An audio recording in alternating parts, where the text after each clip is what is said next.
Hello, Giles here with the last in this series of videos about content design. And this one's about how you publish things on the web, not necessarily just what you publish, because the process matters. Let's have a look at some examples to explore how come and why and what you can do about it. You've probably noticed that coronavirus has turned our real lives upside down, but it's also changed the internet, because institutions large and small everywhere have had to change the content of their websites. So obviously the NHS website has changed. They've got loads of information there about dealing with COVID-19 as an illness. And gov.uk, the government website, has changed because they had to publish policy documentation. And what's more, those policies changed a lot over the last year or so. Sometimes within days of one change, there was another change. And all of those changes had to be communicated quickly to the whole country. So these pages have changed a lot over the last year or so too. Local government has had to respond. This is a page from Essex County Council, who set up a page like this of coronavirus related advice, specifically targeted to meet the user needs of people who live in Essex. Charities as well. This is a page from the Citizens Advice website, but there are hundreds of charities that have had to respond to COVID-19 and publish stuff online quickly because the pandemic won't wait. And even my local farm shop, where I might go to buy some eggs or some cheese or a really nice bottle of local beer, even this small business has had to quickly and rapidly iterate its content on the web so that its customers know what to expect when they turn up. The point here is that all of these institutions, large and small, have had to change how they publish things. They've had to be able to publish and iterate what they publish quickly. The quickly bit is the hard bit. It's the hardest thing of all. And a lot of organizations struggle with this because it's not naturally easy. And there are lots of reasons why. In a large organization, there are probably lots of people who want to have a say in how things are done and in what is said. So that slows things down.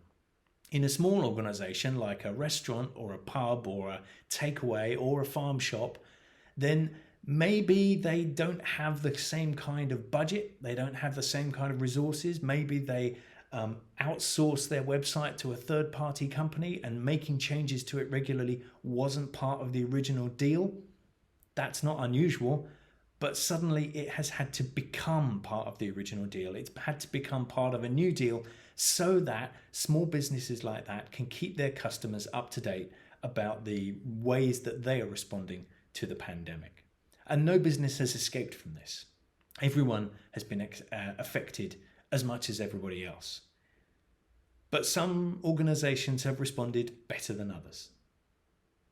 So thinking back over the videos that we've been looking at earlier on in this series, I've been talking about content that starts as either a user need or an idea about what the user needs are. And then perhaps you might write a first bad draft to try and meet that need. And then maybe that first bad draft goes through some iteration and gets some input from colleagues and becomes a better draft. And then eventually it ends up as content on the internet, which is great. This is the goal, right? But it's the process here that we're looking at. It's the bit in the gaps between those little icons. What fits in those gaps? What makes that process work better? Well, in my opinion, it's not making it an approval process. It's not getting it right is easier if you don't have to write stuff or create content or design content and then push it up to leadership who, although they're leadership, and no doubt are very wise and experienced, might not know much about content design. Pushing things up to them and saying, is this okay? That's not always the most helpful thing. What works better is if the whole thing is more of a team effort. If leadership are more closely involved with the content design process from the start. They don't have to be doing content design all the time, but if they're kept informed, if they are closer to the work, if the team doing the content design is able to communicate about the work that it's doing to the leadership as they go along, that's going to be a better process for everybody. That's going to mean that you are better equipped as an organization, whether you're a large one or a small one, to get your content published quickly and up to date and kept up to date. And this is why we do first bad drafts. This is why we try and work in small collaborative teams. This is why having 5 minutes a day with your boss is better than 1 hour a week.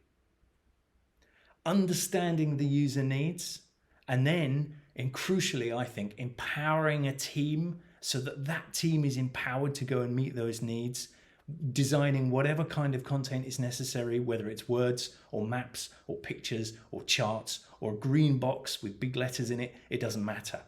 The empowered team is just as important as understanding the needs. Okay, that's the last in this series. Thank you for watching all of these videos. If you've just gone through all of them, I appreciate your time. My name's Giles Turnbull.